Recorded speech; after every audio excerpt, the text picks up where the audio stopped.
오늘은 두 번째 시간으로 흔들림을 허락하시는 이유가 무엇인지를 살펴보겠습니다. 흔들림을 왜 하나님께서 허락하시는지 한번 살펴보겠습니다. 여기 영상을 하나 좀 먼저 보고 말씀을 좀 드리겠습니다.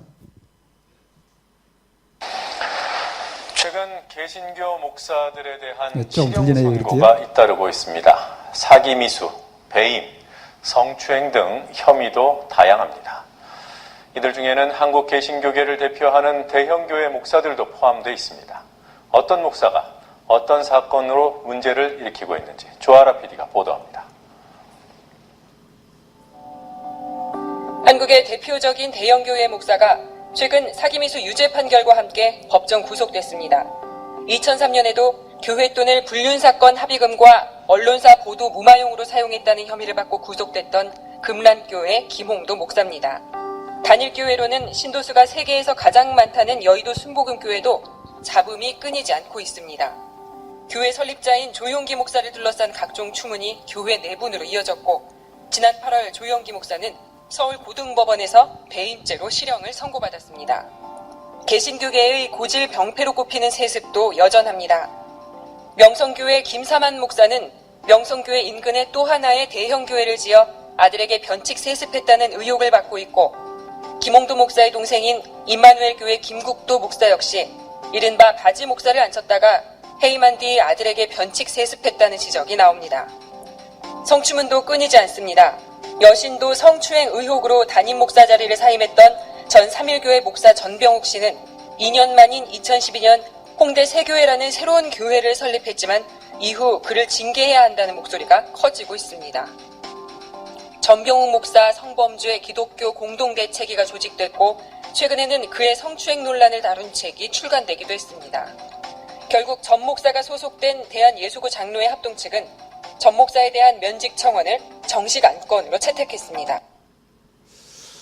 여러분들 보시면서 어떤 생각이 드셨습니까? 우리 한국 기독교 그리스도인 인구가 지금 굉장히 하향 곡선을 그리고 있습니다.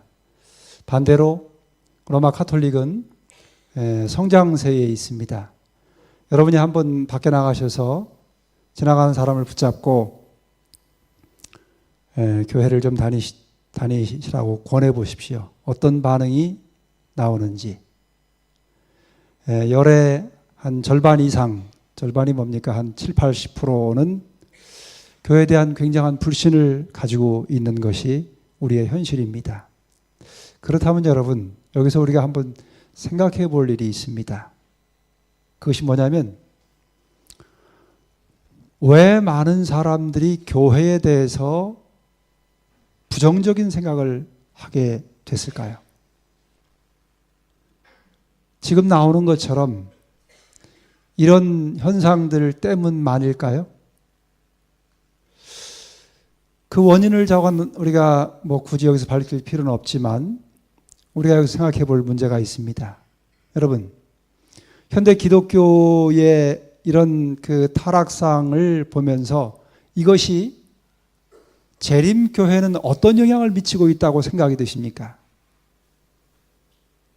여러분과 제가 몸담고 있는 이 하나님의 남은 교회라고 하는 이 재림교회에 현재 기독교의 타락상이 미치는 영향이 무엇이라고 생각되십니까?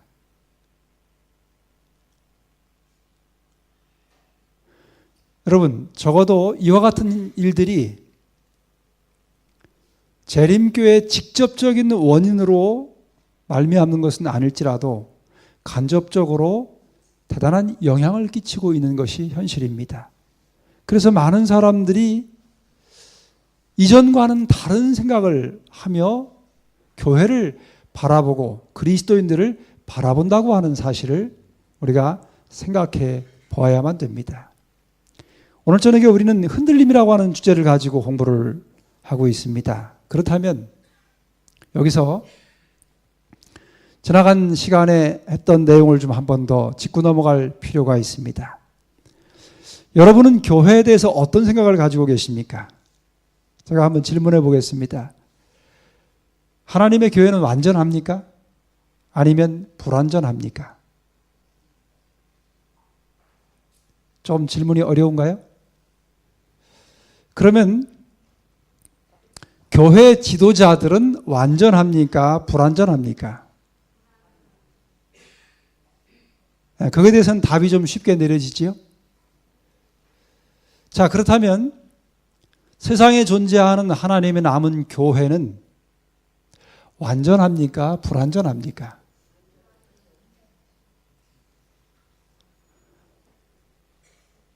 여러분이 어떻게 받아들이냐에 따라서 답이 달라지겠지요. 그러나 교회는 사실상 매 시대마다 흠이 있었습니다. 교회가 흠이 있다는 말은 다른 말로 말하면 교회 지도자들이 불완전하다는 말이기도 하고 교회를 출입하는 그리스도인들이 불완전하다는 말이기도 합니다. 그렇다면 여러분, 오늘 우리의 현실도 밖에서 볼 때 여기 조금 전에 봤던 영상에 봤던 그런 교회들을 제외하고 제7일 안식일 예수 재림교회를 바라보는 바깥에서의 시각은 어떨 것이라고 생각되십니까? 그것이 조금 어렵다면 이렇게 생각해 보면 좋습니다. 우리 교회 밖에 있는 사람들이 오늘 저와 이 자리에 앉아 계신 여러분을 바라보는 시각이 어떨 것이라고 생각하십니까? 우리와 같은 신앙을 가지고 있지 않은 사람들이 우리를 바라보면서 어떤 생각을 할 것이라고 생각이 되십니까? 그거에 대해서는 답이 다 다를 것입니다. 생각이 다르기 때문에. 그런데요, 저는 오늘 이 시간에 여러분과 함께 좀 생각해 보고 싶은 것은요,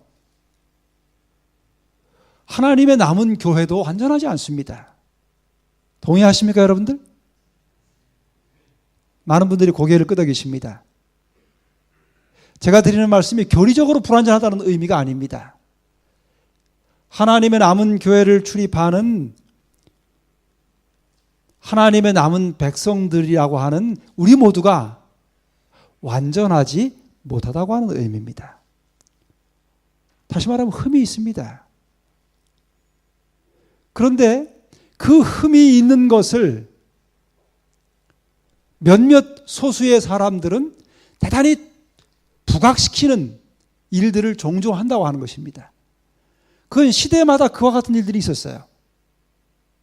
예를 들면 우후죽순처럼 생겨나는 분파들의 공통점 중에 하나가 무엇이냐면 하나님의 남은 교회를 정죄하고 비난하는 것입니다. 그 이유는 하나님의 교회가 불완전하기 때문입니다. 더 정확히 말씀드리면 하나님의 교회의 지도자들이나 성도들이 불완전하기 때문입니다. 흠이 많이 있기 때문에 그것을 부각시키는 것입니다.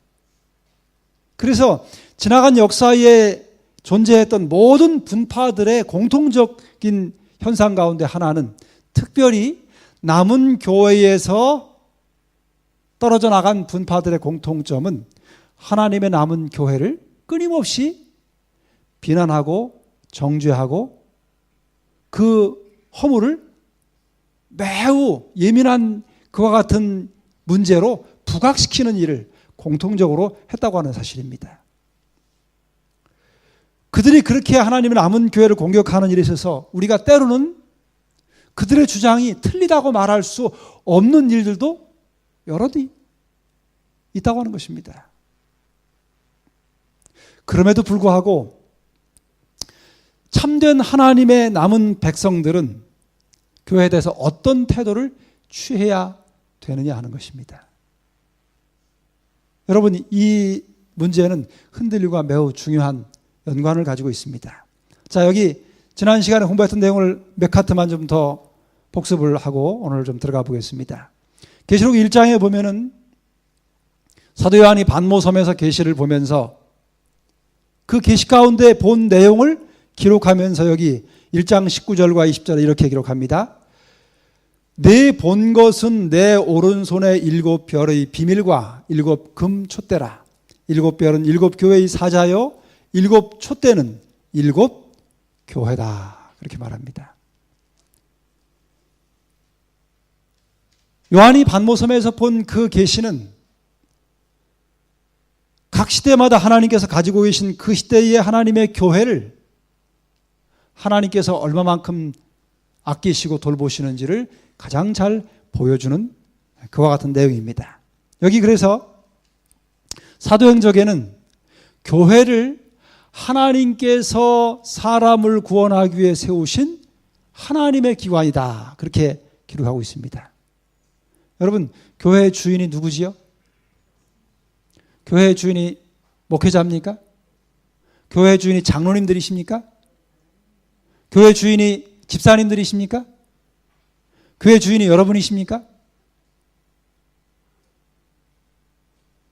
여러분, 교회의 진짜 주인은 하나님이십니다. 왜냐하면 하나님께서 교회를 세우셨기 때문입니다. 그래서 여기 교회를 뭐라고 표현하냐면 반역한 세상에서 하나님이 보유하고 계시는 요새요 도피성이다 그랬습니다. 다시 말하면 하나님이 이 세상에서 가지고 계신 하나님의 소유가 하나님의 특별한 기관이 교회라고 하는 것입니다. 그래서 여기 교회에 대한 어떠한 배신이든지 그것은 당신의 독생자의 피로 인류를 사신 하나님께 대한 반역이다. 그렇게 기록했습니다. 여러분, 하나님의 교회를 대하실 때 정말 우리가 조심하고 주의해야 됩니다. 하나님의 교회를 함부로 대하는 것은 대단히 위험한 일입니다. 그 말을 다른 말로 바꾸면 하나님께서 세우신 종들을 대하는 일에 있어서 똑같은 사람으로 똑같은 입장에서 그렇게 부주의하고 경망스럽게 대하는 일은 대단히 위험스러운 일이라는 사실입니다. 그렇다고 해서 사람을, 교회의 지도자들을 우상처럼 떠받는 것은 합당한 일이 아닙니다. 그러나 분명한 사실은 교회를 대표하는, 예를 들면 여러분, 교회를 대하는 태도가 어디서 결정되냐면 교회 직원에서 어떤 일을 결정했습니다. 그런데 그 일을 무시하는 것입니다. 직원의 어떤 결정이 그 결정보다 내가 생각하는 것이 더 우선이라고 생각된다면 그것은 하나님의 교회를 소홀히 여기고 함부로 대하는 것입니다. 하나님께서 세우신 재직들이 기도하며 어떤 일을 결정한 일에 대하여 내 의견과 맞지 않는다고 해서 그것을 정면으로 반대하거나 그것을 따르지 않는, 고의적으로 따르지 않는 일은 그건 하나님의 교회에 대한 태도에 관계된 문제입니다. 우리는 이런 문제를, 이런 문구를 보면서 이런 문구는 우리가 인정합니다. 그런데 실제로 우리의 삶에 직접적으로 적용하는 문제에 대해서는 별로 깊이 생각 안 하는 것입니다. 여러분, 하나님의 교회에 대하여 깊이 생각하시고 신중히 대하는 태도가 아주 필요합니다. 그래서 여러분, 예를 들면 여러분이 기도하는 가운데 선출한 교회 대표들인 재직들이 기도하면서 어떤 문제를 결정했어요. 근데 그 문제를 나는 나 몰라라 하는 거예요. 교회가 어떤 일을, 중요한 일을 결정했는데 교회가 그 일을 하는데 나 몰라랍니다. 그건 하나님의 교회에 대한 바른 태도가 아닙니다. 이런 문구는 우리가 받아들이지만 실생활에서 그와 같은 실천적인 문제는 우리는 별로 관심이 없는 그런 삶을 살 수도 있는 것입니다. 그러니까 말씀을 우리의 삶에 실질적으로 적용하는 건 대단히 중요한 문제입니다. 하나님의 교회를 반역하는 데서는 두려움을 느낍니다. 그런데 하나님의 교회에 어떤 중요한 결정을 하고 그 일을 추진하는 일을 반대하는 데는 두려움이 없어요. 그거는 바른 이해가 부족한 것입니다. 그렇게 불완전한 사람들을 세우시고 그 불완전한 사람들을 통해서 하나님의 교회가 2000년이 넘게 이어져 왔습니다. 그럼에도 불구하고 이 하나님의 교회가 쉽게 넘어지거나 쓰러지지 않는 중요한 이유가 여기 있습니다.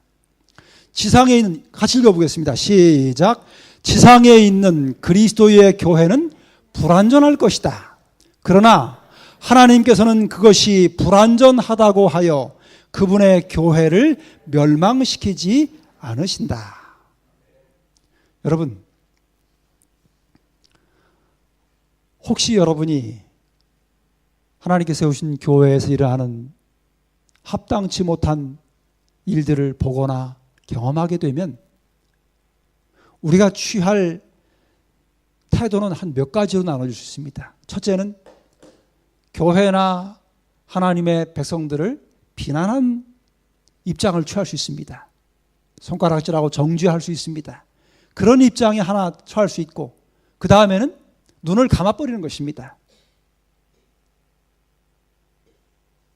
그렇게 하든 말든 상관하지 아니하고 나 혼자만 신앙생활 잘하면 된다고 생각하는 것입니다. 많은 분들이 이 부류에 속합니다. 근데 여러분, 진정으로 참된 하나님의 자녀와 참된 그리스도인의 태도는 그 두 가지 모두가 아닙니다. 그러면 진짜 참된 그리스도는 어떤 태도를 취해야만 되는가? 그것이 성경에 나와 있습니다. 성경을 한번 보겠습니다. 같이 읽겠습니다. 시작. 그룹에 머물러 있던 이스라엘 하나님의 영광이 올라 성전 문 지방에 이르더니 여호와께서 그 가는 베옷을 입고 서기관의 먹그릇을 찬 사람을 불러 이르시되 너는 예루살렘 성읍 중에 순행하여 그 가운데서 행하는 모든 가증한 일로 인하여 탄식하며 우는 자의 이마에 표하라. 여러분, 여기 에스겔 9장에 나오는 이 내용은 하나님 백성들의 이마에 인치는 일을 설명하는 것입니다. 마지막 예수님이 재림하기 전에 하나님께서 당신의 백성이라고 그 이마에 당신의 인을 치시는 사업을 하십니다. 그런데 어떤 사람들에게 인을 치시는가? 이 사람이야말로 내 백성이라고, 내 아들이요 딸이라고 하나님께서 도장을 찍는 일을 합니다. 근데 어떤 사람들에게 한다고 그랬냐면, 여기 보니까 예루살렘 성읍 중에 순행하여 그 가운데 생하는 모든 가증한 일로 인하여 뭐 하는 자요? 뭐 하는 자요? 탄식하며 우는 자의 이마에 표하라 그랬습니다. 어떤 사람들이 탄식하며 울까요? 예루살렘 성읍 안에서 하나님께 예배드리는 이 예루살렘 성에서 일어나는 가증한 일들을 보고 누가 울을까요? 비난하는 마음을 가진 사람들이 울까요? 울지 않고 비난하겠지요. 그렇게 하거나 말거나 나만 혼자 신앙생활 잘하면 되겠다고 눈을 감아버리는 사람들은 울까요, 안 울까요? 그 일과 나와는 별 무관하다고 생각할 수 있습니다. 그러면 누가 울까요? 누가 탄식하며 울까요? 예를 들면 이것을 우리 현재로 바꾼다면 우리 교회 안에서요, 정말 해서는 안 될 가증한 일을 그리스도인의 하나님의 백성들이 하지 해서는 절대로 안 되는 어떤 일을 알게 됐어요. 그러면 어떤 사람들이 울까요? 그와 같은 일을 알게 된 사람 중에 누가 울까요? 그와 같은 일을 행하는 사람을 미워하고 정죄하는 사람이 울까요? 아니면 그 사람 그렇게 살든 말든 나 혼자만 신앙생활 잘하면 되겠다라고 생각하는 사람이 울까요? 그 사람을 뭐 하는 사람이 울까요? 정말로 사랑하고 아끼는 사람이 울 겁니다. 하나님의 백성으로서는 절대로 해서는 안 될 일을 하는 그 사람을 알고 그 사람을 정말로 사랑하고 안타까워하는 마음을 가진 사람이 그를 위하여 탄식하며 울 것입니다. 하나님의 교회도 똑같습니다. 하나님의 교회에 이러하는 가증한 일들이 혹 있다면 누가 그 일을 인해서 탄식하며 울 수 있냐면 하나님을 진정으로 사랑하고 하나님께서 피로 사신 세우신 교회를 진정으로 사랑하는 마음을 가진 성도들만이 교회를 위해서 탄식하며 울 것입니다. 우리 중에 어떤 사람이 계속해서 교회를 나오지 않습니다. 근데 그 사람을 위해서 누가 울까요? 누가 울며 기도할까요? 그 사람이 나오든지 안 나오든지 관심 별로 두지 않는 사람들이 탄식하며 울까요? 그렇지 않습니다. 영혼을 살피고 그 영혼이 보이지 않으면 그 영혼을 인해서 고민하고 안타까워하는 마음을 가진 사람들이 울게 될 것입니다. 여러분, 하나님의 교회는 그런 사람들이 필요합니다. 그 사람들이 진짜 하나님의 교회의 주인들입니다. 저는 이 자리에 계신 여러분들이 모두가 다 그런 분일 거라고 생각합니다.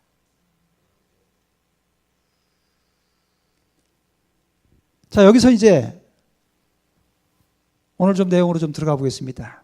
이런 질문을 좀 드려보겠습니다.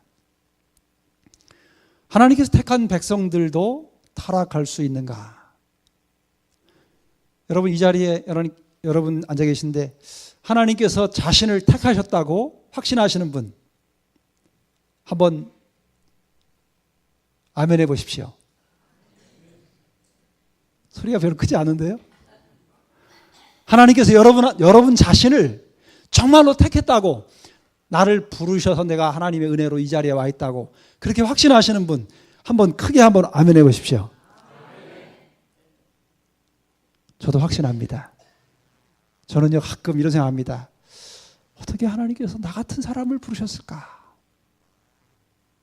가만히 돌아보고 생각하면요, 너무너무 그 은혜가 너무 큰 거예요. 저는 중간에 신앙을 했기 때문에, 그리고 또 우리 교회라고 하는 곳을 처음 나온 교회가 우리 교회입니다. 그래서 가만히 돌아보면 그 은혜가 너무너무 큰 거예요. 시간이 흐를수록 그 은혜가 너무 큰 겁니다. 여러분, 어떻게 생각하십니까? 택한 백성들도 타락할 수 있습니까? 타락할 수 있다고 생각하시면 흔들어 보십시오. 하나님께서 택한 사람은 절대 타락할 수 없다고 생각하시면 흔들어 보십시오. 몇 분이 손들었습니다. 의미를 듣고 보면 다 일리가 있을 대답을 하실 거라고 생각하는데요. 자, 우리가 하나님의 말씀을 한번 살펴보는 것이 필요합니다. 고린도전서 10장 11절 12절 같이 읽겠습니다. 시작. 저희에게 당한 이런 일이 거울이 되고 또한 말세를 만난 우리의 경계로 기록하였느니라. 그런즉 선줄로 생각하는 자는 넘어질까 조심하라. 여러분,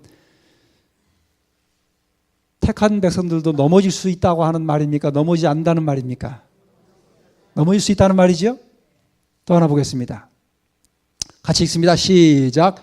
한 번 비춤을 얻고 하늘의 은사를 맛보고 성령에 참여한 바 되고 하나님의 선한 말씀과 내세의 능력을 맛보고 타락한 자들은 다시 새롭게 하여 회개케 할 수 없나니 이는 자기가 하나님의 아들을 다시 십자가에 못 박아 현저히 욕을 보임이라. 여기 뭐라고 그랬습니까? 하나님의 선한 말씀과 내세의 능력을 맛보고도 뭐 할 수 있다고요? 타락할 수 있다는 겁니다. 성경이 그걸 이야기하고 있습니다. 그 다음에 여기요. 여기 이건 바울이 한 이야기입니다. 27절 같이 읽습니다. 시작. 내가 내 몸을 쳐 복종하게 함은 내가 남에게 전파한 후에 자기가 도리어 버림이 될까 두려워함이로라. 여러분, 이건 바울이 자기 자신에 대한 이야기를 한 겁니다. 자기가 방향 없이 믿음으로 사는 그 삶이 분명한 목적이나 방향 없이 그냥 시계수처럼 왔다 갔다 하는 것이 아니고 분명한 목적과 방향을 가지고 믿음의 생애를 산다고 이야기를 하면서 자기는 자기 자신을 쳐서 굴복시킨다고 그렇게 고백합니다. 그렇게 하는 이유가 뭐냐면 자신이 남에게 그렇게 힘써서 십자가의 도를 전하고 나서 자기가 잃어버릴 것 버릴까 봐 염려하기 때문에 자기 자신을 쳐서 복종시킨다. 그렇게 이야기한 것입니다. 바울도 예외가 아닙니다. 그 믿음 있는 바울도 넘어지고 타락할 수 있는 데서 절대로 예외가 될 수 없다고 하는 것입니다. 여기 분명히 예수님께서 하신 말씀이 있습니다. 택하신 자들도 뭐 한다고요? 미혹하신다. 여러분과 제가 다 택함을 받아서 이 자리에 와 있습니다. 그래서 여러분, 사단이요, 어떻게 공격하냐면 특별히 찍어서 공격합니다. 누구를요? 하나님께서 선택한, 하나님이 택한 백성들을 목표를 딱 찍어가지고는 넘어뜨립니다. 그 목표 대상 중에 우리 중에 한 사람도 예외가 없습니다.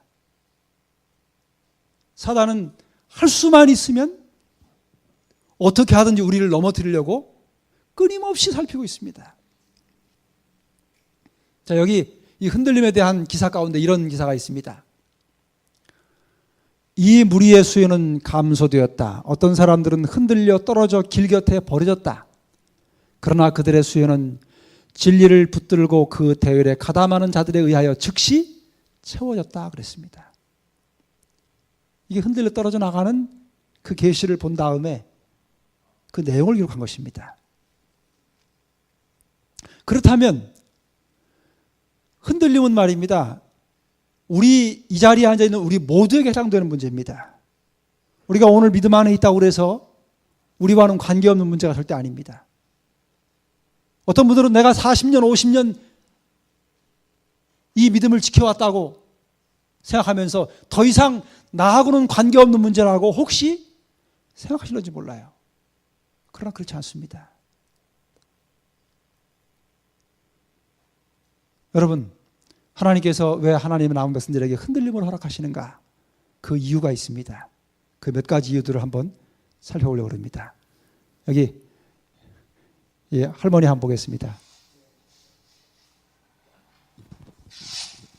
참 오랜만에 보는 광경 아닙니까요?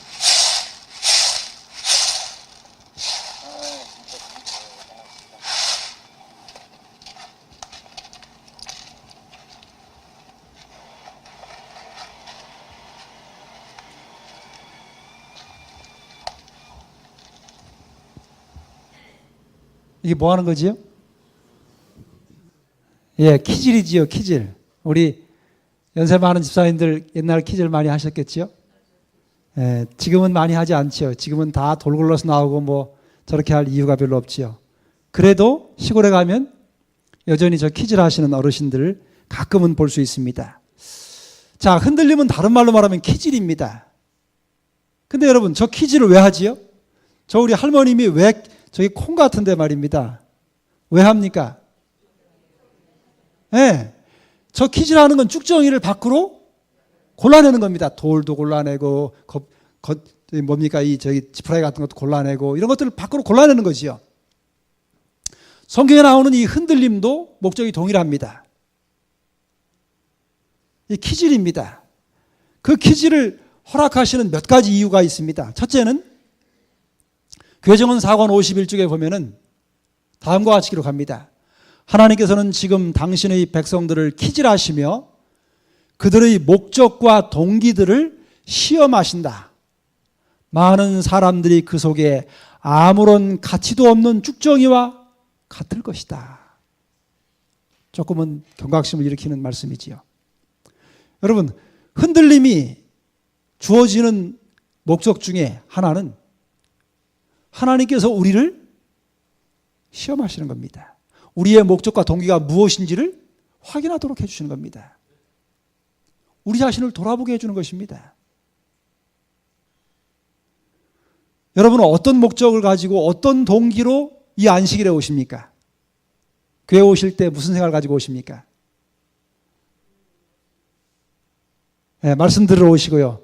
또 많은 분들은 또 한 주일 동안 고단하게 살았기 때문에 이 안식일날 심신을 좀 회복시키기 위해서 성전에 오실 것입니다. 하나님께서 주시는 은혜입니다. 근데 여러분, 우리가 교회를 오면서 내가 신앙을 하는 안식일을 지키는 목적이 무엇인지, 또 내 마음의 동기가 무엇인지, 하나님의 사업에 임하는 어떤 일들을 봉사하고 섬기면서 내 마음속 저 깊은 곳에 어떤 동기로 임하는지를 우리가 한 번쯤은 돌아봐야 됩니다.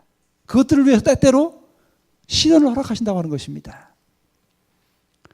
예수님이 지상봉사 3년 반을 하시면서 성소 정결을 2번 하셨습니다. 시작하실 때 초기에 한 번 하셨고 마칠 때 한 번 하셨습니다. 그 성전에 들어가서 이스라엘 백성들은 성전에서 제사를 드릴 때 양도 갖다 제사 드리고 비둘기도 갖다 제사 드리고 제물로 바쳤지 않습니까? 그러니까 그 제물을 어떻게 해야 돼요? 사가지고 와야 되거든요. 근데 그 짐승들을 성전 안에서 팔았습니다. 그러니까 성전 안에가 완전히 시장바닥이 된 것처럼 그런 상황이었습니다.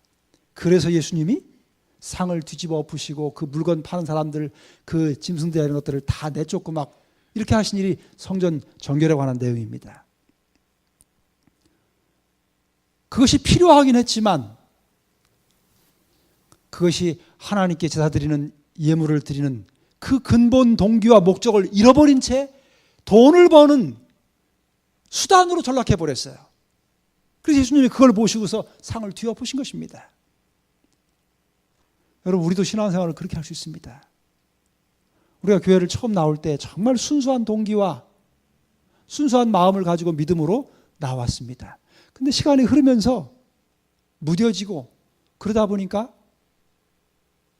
점점 그 순수한 동기와 목적을 잃어버렸습니다. 그리고는 잃어버릴 뿐만 아니라 이제는 변질이 돼가지고 순수한 동기와 목적이 바꿔져 가지고요, 세속적인 그런 이기적인 생각으로 하나님께 나오는 그와 같은 상태가 될 수 있다고 하는 것입니다. 이스라엘 백성들이 그랬습니다. 그래서 우리가 처음에 봤던 영상처럼 말입니다. 교회 안에 그런 부도덕한 일들이 그렇게 많이 발생하는 이유가 바로 거기 있습니다. 이런 교회를 하나님께서 그냥 두시지 아니하시고 교회를 정결하게 하기 위해서 흔들림을 허락하십니다. 여기를 기록합니다. 교회정원 1권 99쪽. 하나님께서는 당신의 백성들을 체질하고 계십니다. 그분께서는 교회를 정결하고 거룩하게 하실 것입니다. 우리는 사람의 마음을 읽을 수 없습니다. 그러나 주님께서는 교회를 순결하게 보존할 수 있는 방법을 제공해 주셨습니다. 그것이 무엇이냐면 흔들림입니다. 오늘 제가 사택 앞에 화단이 너무 지저분해서 작년에는 제가 하도 마음의 여유가 없어갖고 손을 못 댔는데 올해는 좀 거기를 좀 정리한다고 그래서 오전에 그 앞에 풀도 뽑고 나뭇잎 떨어진 것도 치우고 좀 오랜만에 정말 봄맞이 청소를 했습니다. 우리가 이달 23일 안식일 일요일 날 교회 대청소를 합니다.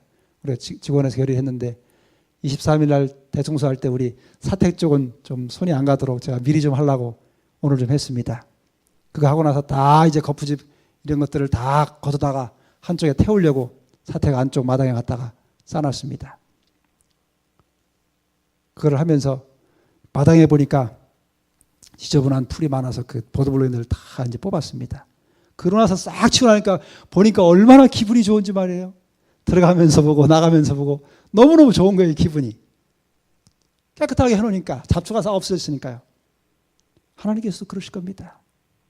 하나님의 교회에 알곡들도 있지만 너무 지저분한 그런 가라지들이 많이 있을 때 하나님께서는 그걸 어떤 방법으로 정리하시냐면 흔들림을 허락하시는 것입니다.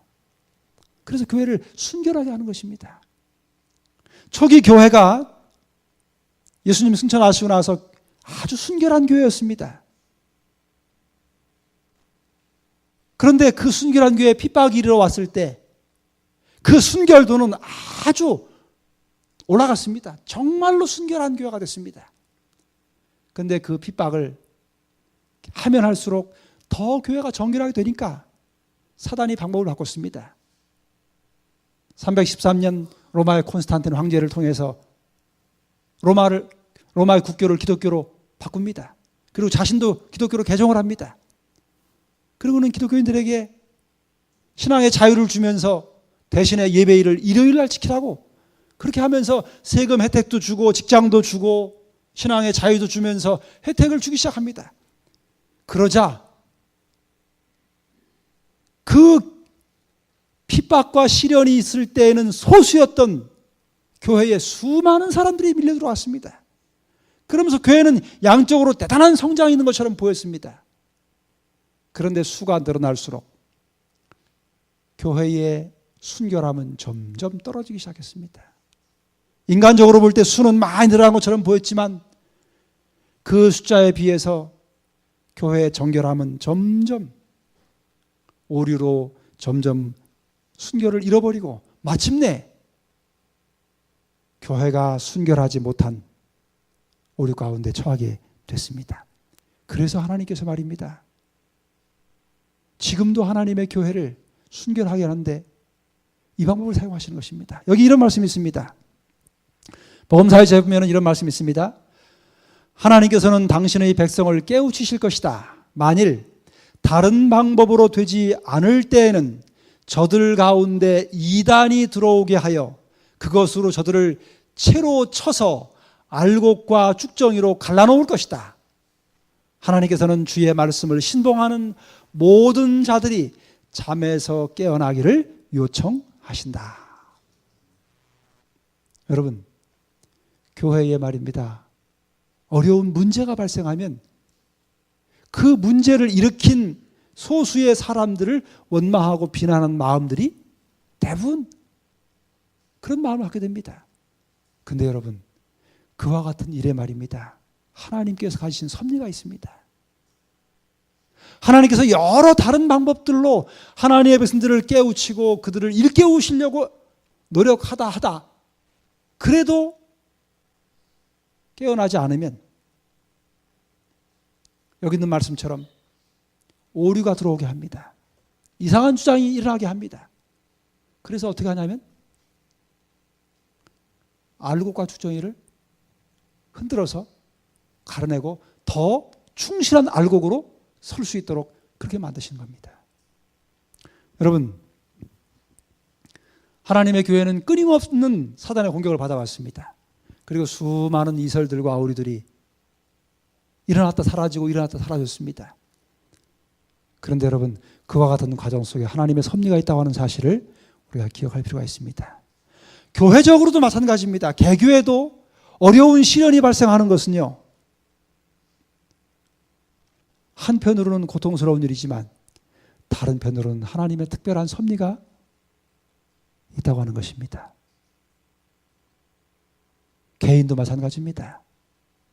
개인의 삶에 항상 모든 것이 다 형통하는 것만이 좋은 것이 아니라고 하는 사실입니다. 때로는 정말 하나님을 붙잡지 않고 하나님께 매달리지 않으면 이겨낼 수 없는 시련들이 허락되어지는 그 배후에는 하나님께서 우리를 사랑하시는 특별한 섭리가 있기에 허락되어지니라고 하는 사실도 기억할 필요가 있습니다. 여기 다음과 같은 말씀이 있습니다. 같이 읽습니다. 교회증언 9권 15쪽 시작. 미후에 하나님을 섬기는 자들과 섬기지 않는 자들 사이에 치열한 싸움이 있게 될 것이다. 미후에 흔들릴 수 있는 것들은 다 흔들릴 것이며 흔들릴 수 없는 것들은 남아있게 될 것이다. 여러분, 흔들릴 수 있는 건 다 흔들릴 것이라고 그랬어요. 그 가운데 누구도 포함될 수 있을까요? 우리 자신도 포함될 수 있습니다. 여러분, 하나님께서는요, 우리를 흔드는 목적이 있습니다. 쌀을 이렇게 통에 담고서 말입니다. 그냥 담으면 속이 올라가지요. 근데 그거를 톡톡톡톡 치면서 양쪽으로 흔들면 어떻게 되든가요? 쌀이 점점 쏙쏙 밑으로 들어가지요. 그러면서 빈 공간을 꽉 채우지요. 신앙도 마찬가지입니다. 흔들림이 오는 것은 우리의 믿음을 더 견고하게 하기 위한 것입니다. 마지막으로 영상 하나 보고 시간을 좀 마무리하겠습니다. 검독수리의 눈은 사람의 눈과 크기가 비슷하지만 시력은 사람보다 8배가량 뛰어납니다. 녀석들의 눈에는 각각 2개의 초점이 있어서 동시에 앞과 옆을 볼 수 있습니다.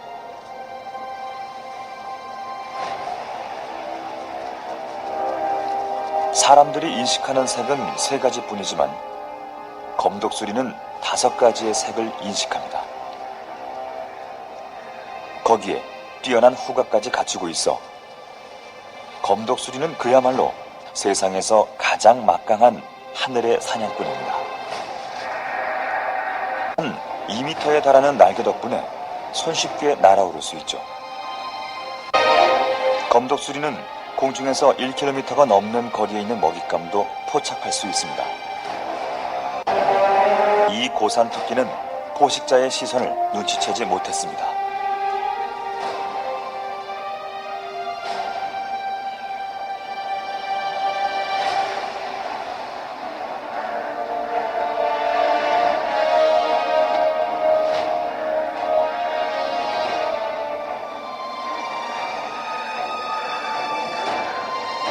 검독수리가 날개를 반쯤 접고 낮은 자세로 활공하며 먹잇감을 향해 속도를 높입니다.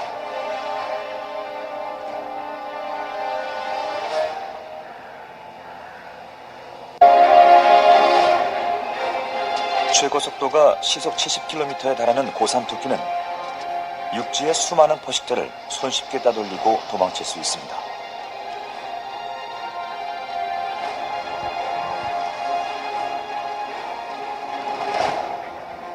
하지만 검독수리는 매와 함께 지구에서 가장 빠른 동물에 속합니다. 검독수리의 급강하 속도는 시속 250km에 달하죠.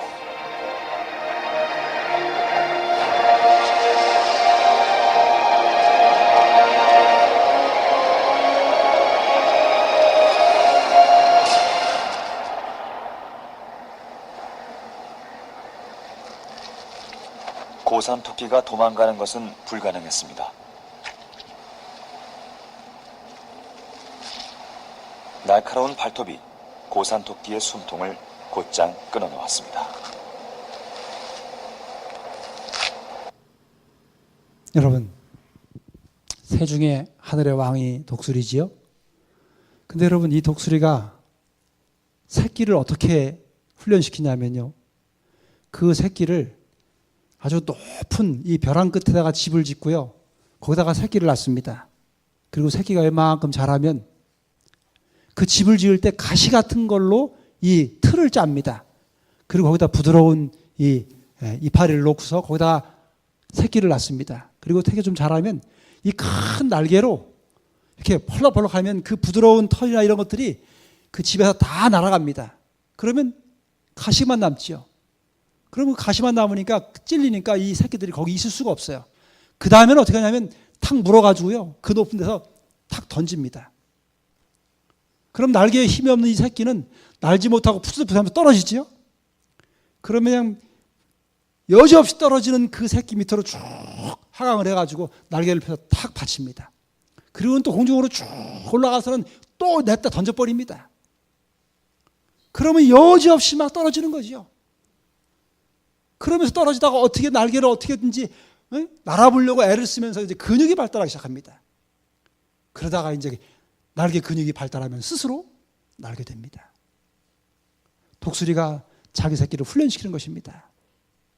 이와 같은 사실이 성경에 기록되어 있습니다. 여호와께서 그를 황무지에서 짐승의 부르짖는 광야에서 만나시고 호위하시며 보호하시며 자기 눈동자같이 지키셨도다. 마치 독수리가 그 보금자리를 어지럽게 하며 그 새끼 위에 너풀거리며 그 날개를 펴서 새끼를 받으며 그 날개 위에 그것을 엎는 것 같이 여호와께서 홀로 그들을 인도하셨고 함께한 다른 신이 없었도다. 신명기 32장에 나오는 말씀입니다. 여러분, 하나님께서는 하나님의 남은 백성들을 평안하고 순탄하게 하늘까지 가도록 그냥 내버려 두시지 않으실 것입니다. 많은 시련과 흔들림을 통해서 때로는 고통스럽고 때로는 눈물을 흘리며 하나님께 매어달리지 않고는 견딜 수 없는 그런 일들을 허락하실 것입니다.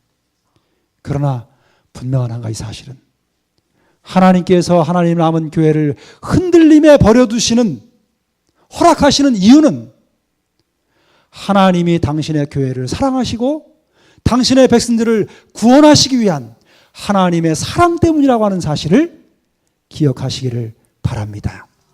이 흔들림에서 끝까지 하나님의 사랑을 신뢰하시고 어떤 시련과 흔들림이 올지라도 그 귀한 사랑을 확신하며 믿음 안에서 승리하는 우리 모든 성도님들이 되시기를 간절히 바라면서 말씀을 마치겠습니다.